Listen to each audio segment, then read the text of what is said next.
taken too much already. This is where it stops, period. You're going to be coming for your cars. They're going to be coming for your tools. There could be some backlash here. It's like you're always making somebody angry. It's imperative that we have to be on.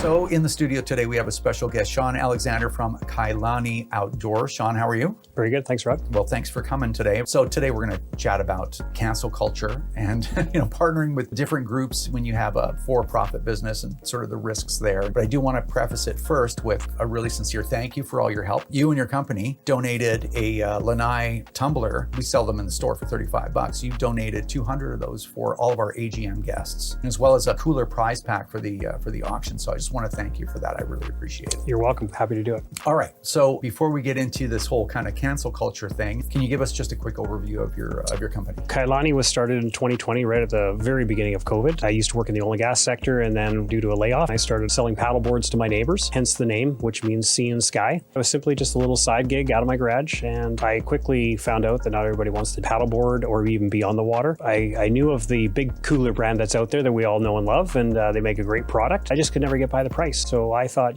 could I manufacture these overseas, bring them into Canada, and distribute them and sell them? 4 years later, here I am, and we built this phenomenal business, and we now call ourselves Canada's fastest growing outdoor lifestyle brand. Apparently, you've decided that you wanted to partner with the CCFR. Yeah, I became a member in CCFR probably in 2020 with this gun grab. I think it's important and it's imperative that we have to be on the offensive and protect our rights as individuals. Because next thing you're going to be coming for your cars, they're going to be coming for your tools. We need to stand up and say no. When we say things like they're coming for this next, it's target shooters are the tip of the spear. They're the first to get their stuff taken, while other people that maybe have less aggressive looking firearms can sit back and say, well, they'll never get to me. Until you tell them no, they just keep going. They keep going to the point where you start resisting that, where you say, no, you've taken too much already. This is where it stops, period. Humans are humans. Until they hear that and they know that you mean it, they'll just keep going. It seems like today, cancel culture is so prevalent. It's like you're always making somebody angry. If you're not making somebody angry on the far left of the political spectrum, you're making somebody angry on the far right. What do you think about the risk of taking a side? Is that the right way to say it? I did think about the risk when I was coming out here publicly. Do I align myself with the CCFR? I mean, I've aligned myself now with a number of organizations that are outlined on our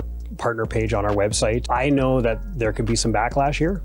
But being a business owner as opposed to an employee now of a company, I'm willing to take that chance. I'm willing to sit here in a chair and debate an individual that wants to take my firearms. If we're not willing to defend our own personal rights, then you can't complain or bitch when your stuff is taken. And everybody's got to come together and stand up for what's right. And I'm willing to face that backlash. I think that there's a leadership role there. People are starting to wake up and starting to figure out that they have to get involved. And I think the more businesses like you that make that decision, it's like, yeah, I don't care what everybody says. There's no way to please everybody because we're so polarized these days. If I can empower anybody from this interview, get the courage to speak up and support organizations like yours. It's a job that's got to be done by someone. You guys do it well, and you put a lot of time in. Thank you again. Well, it's our pleasure. Thank you for coming out and for everything you've done for the CCFR, and good luck with the business. Thank you. I will.